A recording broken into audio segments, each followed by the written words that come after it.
I-PAC pad মামলার শুনানি আজ সুপ্রিম কোর্টে। পুলিশের বদলি নিয়ে রাজ্যের স্বরাষ্ট্র দপ্তরকে চিঠি সিইও। আজ দিল্লিতে বৈঠক এসআইআর নিয়ে।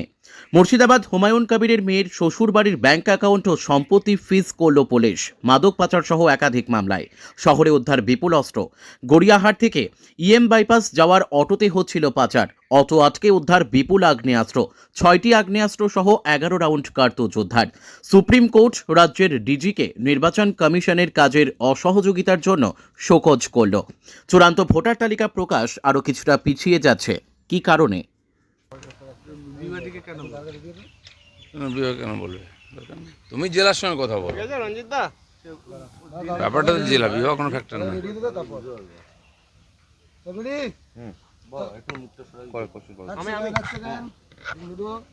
ঠিক আছে, আইপ্যাক মামলা শুনানি আজ সুপ্রিম কোর্টে, কি বলবে? দেখো, কোর্টের প্রসিডিংস চলবে, এরকম হাজার মামলা চলছে কোর্টে। তো সেই জন্য কোর্টে যখন রায় হবে সেটাই মান্য হবে সবার জন্য। কিন্তু এটা তো ঠিক যে যেভাবে মমতা ব্যানার্জি আইপ্যাককে বাঁচাবার চেষ্টা করেছেন, মনে হচ্ছে কিছু একটা রহস্য আছে। পুলিশের বদলি নিয়ে রাজ্যে স্বরাষ্ট্র দপ্তরের চিঠি সিইও। সরকারি যে ব্যবস্থা প্রশাসন, তাতে কিছু বলার নেই, চলছে। সরকার তার মনের মতো করে করছে, ইচ্ছা করে। প্রতি 6 মাসে একবার আইএস আইপিএসদের পুরোপুরি পাল্টে দেওয়া হয়। কেন হয়, কী ব্যাপার, সেটা কেউ জানে না। তাতে তো প্রশাসনিক ব্যবস্থা শোধরাচ্ছে না। আজ দিল্লিতে বৈঠক এসআইআর নিয়ে। এসআইআর চলছে, পশ্চিমবাংলা নিয়েই এসআইআর নিয়ে চিন্তা, সারা দেশে হচ্ছে কোনো চিন্তা নেই। তো সেই জন্য এখানকারকে জটিল করে করে আরও বেশি লেন্দি করার চেষ্টা চলছে। ইলেকশন কমিশন পুরোপুরি চেষ্টা করছে যাতে এটা ঠিক হয়, কিন্তু সরকার, রাজ্য সরকার যদি সহযোগিতা না করে ঠিক সময় আর ঠিকভাবে শেষ করা তো মুশকিল আছে। মুর্শিদাবাদে হুমায়ুন কবির মেয়ের শ্বশুরবাড়িতে ব্যাংক অ্যাকাউন্ট সম্পত্তি ফ্রিজ করল পুলিশ, মাদক পাচারের অভিযোগে। পশ্চিমবাংলায় পুলিশ যেটা করে বেশিরভাগ রাজনৈতিকভাবে প্রভাবিত হয়ে করে। তো যদি অন্যায় করে থাকে তো নিশ্চয়ই তার ব্যবস্থা নেওয়া উচিত। কিন্তু হুমায়ুন কবির প্রশ্ন তুলেছেন, আওয়াজ তুলেছেন সরকারের বিরুদ্ধে, বলে তার পরিজনের বিরুদ্ধে পুলিশ ঝাঁপিয়ে পড়বে, এটা গণতন্ত্রের মধ্যে হতে পারে না। শহরে উদ্ধার বিপুল অস্ত্র। গড়িয়া থেকে বাইপাসে যাওয়ার একটি অটোতে 6টি আগ্নেয়াস্ত্র, 11 রাউন্ড গুলি পাওয়া গেল। সারা পশ্চিমবঙ্গব্যাপী অস্ত্র শস্ত্রের কারখানা তৈরি হচ্ছে। বোমের আওয়াজ, বোম ফাটছে, মারা যাচ্ছে লোকেরা, বাচ্চারা।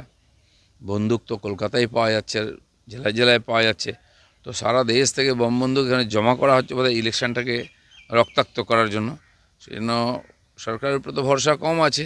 কেন্দ্র সরকারের নজর রাখা উচিত এখানে, নাহলে তো মুশকিল হয়ে যাবে এখানে নির্বাচন করা আর ভোট দেওয়া। নির্বাচন কমিশন ডিজিকে কালকে শোকজ করলো, যেভাবে কোনো কিছু ব্যবস্থা গ্রহণ না করার জন্য, কি বলবেন? আগেই করা উচিত ছিল। সুপ্রিম কোর্টের রায় সত্ত্বেও নির্বাচন এখানকার ডিজি থেকে আরম্ভ করে পুরো পুলিশ বিভাগ কোনো সহযোগিতা করেনি। যে ধরনের হিংসা হয়েছে এসআইআর শুনানিতে, বা সাধারণ মানুষ এবং বিরোধীদের যেমন মারপিট করা হয়েছে, প্রকাশ্যে টিএমসির নেতা এমএলএরা ধমকি দিচ্ছে, মারছে রাস্তায়, আর পুলিশ দাঁড়িয়ে দেখছে। তারপরেও কোর্টে বলার পরেও কোর্টের সিদ্ধান্ত মানছেন না ওরা। অথচ মমতা ব্যানার্জি এসআইআর থেকে বাঁচার জন্য বারবার কোর্টে যাচ্ছেন, নিজে কালো কোর্ট পড়ছেন। তো এই যে পুরো সিস্টেমটাকে ডিস্টার্ব করে দেওয়া হচ্ছে, এটা পুলিশের জন্যই সম্ভব, পুলিশকে কাজে লাগিয়ে হচ্ছে। তো আমার তো মনে হয় এরকম পুলিশ অফিসারদের পুরো সাসপেন্ড করা উচিত, বসিয়ে দেওয়া উচিত চাকরি থেকে। চূড়ান্ত ভোটার তালিকা প্রকাশ আরও অনেকটা পিছিয়ে যেতে চলেছে, প্রায় 28 তারিখ হতে চলেছে, এমনটাই জানা যাচ্ছে, কি বলবেন? এই যখনই হোক, যতক্ষণ না ওটা পরিষ্কার হচ্ছে, জেনুইন হচ্ছে, ভুয়ো ভোটার বাদ যাচ্ছে, ততক্ষণ পর্যন্ত এই প্রক্রিয়া চালানো উচিত। সেই জন্য বেশি লোকবল লাগানোর জন্য আর নির্বাচন কমিশন বলেছে, কিন্তু রাজ্য সরকার সহায়তা করছে না। কতজন অফিসার লাগবে হ্যাঁ বলে দিচ্ছে, কিন্তু কারা কোথায় যাবে সে অফিসারদের কোনো নাম নেই। রাজ্য সরকারই চাইছে না এসআইআর ঠিক সময় ঠিকভাবে হোক। গতকাল রাতে রাজারহাটের বিএলওর অফিসে চুরি এবং কাগজপত্র তছরূপ করা হয়েছে। সবই হবে, আমরা জানি। অনেক জায়গায় পঞ্চায়েত অফিস জ্বালিয়ে দেওয়া হয়, অন্যান্য অফিসে আগুন লাগিয়ে দেওয়া হয় যাতে তথ্য সব চুরি হয়ে যায়। তাই বিএলও অফিসকে টার্গেট করা হয়েছে। বিএলও অফিস তার কিছু না, সরকারি অফিস। টিএমসি চাইলে সবকটা লুটপাট করে নিতে পারে।